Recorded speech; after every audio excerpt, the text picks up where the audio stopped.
Hello guys. എനിക്ക് നല്ലൊരു scam കിട്ടിയിട്ടുണ്ട്. അപ്പം അതിനെപ്പറ്റി പറയാൻ വേണ്ടിയിട്ടാണ് ഞാൻ വന്നിരിക്കുന്നത്. ഇതിലാരും ചെന്ന് പെടാതിരിക്കുക. വീഡിയോ സ്കിപ്പ് ചെയ്യാതെ ഫുള്ളായിട്ട് കാണുക. സംഭവം ഞാൻ ആദ്യമേ പറയാം. എന്തുവാന്ന് പറയാം.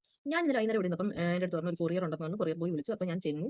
സാധനം വാങ്ങി. അപ്പം അതിന്റെ എമൗണ്ട് 600 കൊടുത്തിരുന്നത്. അപ്പം ഞാൻ 3, 4, 5 ദിവസം മുമ്പ് ഒരു ഇൻസ്റ്റാഗ്രാം പേജ് ഉണ്ടായിരുന്നു. അപ്പോൾ അതിൽ നിന്ന് ഞാനൊരു കോഡ് സെറ്റ് ബുക്ക് ചെയ്തിട്ടുണ്ടായിരുന്നു. അത് 600. അപ്പോൾ എൻ്റെ പേരും ഡീറ്റെയിൽസും സെയിം പോലെ ഞാൻ അതിനെ കൊടുത്തിട്ടുള്ളൂ. എൻ്റെ നമ്പറൊക്കെ വെച്ചിട്ട്. അപ്പോൾ ഞാൻ വിചാരിച്ചത് അതാന്ന് വിചാരിച്ചു. അങ്ങനെ ഞാൻ ചെന്നിട്ട് അത് വാങ്ങി. വാങ്ങിയിട്ട് ഞാൻ നോക്കുമ്പോൾ ഭയങ്കര കനമുണ്ട് സാധനത്തിന്. അപ്പം ഞാൻ വിചാരിച്ചു എന്തോ സംഭവം എന്നറിയോ? ഓ, ജീൻസിന്റെ ഒക്കെ വെയിറ്റ് ആയിരിക്കും. അതായിരിക്കും സംഭവം എന്ന് വിചാരിച്ചു. അങ്ങനെ ഇവിടെ കൊണ്ടുവന്ന് ഈ സാധനം ഞാനങ്ങ് പൊട്ടിച്ചു നോക്കിയപ്പോഴുണ്ടല്ലോ, ഞാൻ ശരിക്കും ഞെട്ടിപ്പോയത്. ഷർട്ടും പാന്റും പ്രതീക്ഷിച്ച് എനിക്ക് കിട്ടിയതാ ബെഡ്ഷീറ്റ് 2 തലവണ. ആഹാ, അടിപൊളി. ഇനി എന്തോ വേണം? അങ്ങനെ അപ്പൊ എനിക്ക് മനസ്സിലായി എന്റെ പൈസ പോയി. അപ്പൊ ഞാൻ ഇത് ആമസോണിൽ നിന്നാ വന്നേന്ന് കണ്ടു. അങ്ങനെ ഞാൻ ആമസോണിൽ ആപ്പ് എടുത്തിട്ട് നോക്കി. നോക്കിയപ്പോൾ എനിക്ക് ആമസോണിൽ അക്കൗണ്ട് പോലും ഇല്ലാത്ത ഒരാളായിരുന്നു. അപ്പൊ ഇന്നലെ ലോഗിൻ ചെയ്ത് നോക്കിയപ്പോൾ ഞാൻ അങ്ങനെ ഒരു സാധനമേ ഓർഡർ ചെയ്തിട്ടില്ല. ആമസോണിനകത്ത് ഒരു യാതൊരു ഉത്തരവാദിത്വവും ഇല്ല.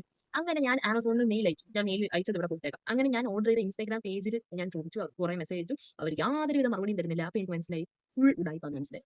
ആ പേജ് എന്നെ നൈസായിട്ട് അത് തിരിച്ചു വിട്ടേന്ന് എനിക്ക് കത്തി. പിന്നെ എന്നാ ചെയ്യാനാ? പിന്നെ ഒന്നും ചെയ്യാൻ പറ്റിയില്ല. ആമസോണിൽ ഒരു മെയിൽ അയച്ചിട്ട് അതിന് റിപ്ലൈ വരുന്ന നോക്കിയിരിക്കൊണ്ടിരിക്കുവാ ഞാൻ. പൈസ പോയി. ഇത് എന്റെ പേര് വെച്ചിട്ട് ഇത് ആമസോണിൽ നിന്നൊക്കെ ആരാ ബുക്ക് ചെയ്തതെന്ന് എനിക്ക് അറിഞ്ഞൂടാ. അപ്പം ഞാൻ ആ പേജിൽ ക്യാഷ് ഓൺ ഡെലിവറി കണ്ടോണ്ടാണ് ഈ സ്കാമിന് എടുത്ത് വെച്ച് ചാടി കൊടുത്തത്. ക്യാഷ് ഓൺ ഡെലിവറി ആണല്ലോ, നമ്മളെ പറ്റിക്കാൻ പറ്റത്തില്ലല്ലോ. അങ്ങനെ ഒരു സംഭവം വെച്ചിട്ടാണ് ഞാൻ എടുത്ത് വെച്ച് ചാടി കൊടുത്തത്. അപ്പൊ ആരും ഇതുപോലുള്ള സ്കാമിലും മറ്റും ചെന്ന് തലയിടാതിരിക്കുക. ഞാൻ ആ പേജും ഇവിടെ ടാഗും ചെയ്യാം, മെൻഷനും ചെയ്യാം. പേജിന്റെ ഡീറ്റെയിൽസും ഇവിടെ ഞാൻ സൈഡിൽ കൊടുത്തേക്കാം. അപ്പൊ ആരും ചെന്ന് വള്ളി പിടിക്കാതിരിക്കുക. Bye bye.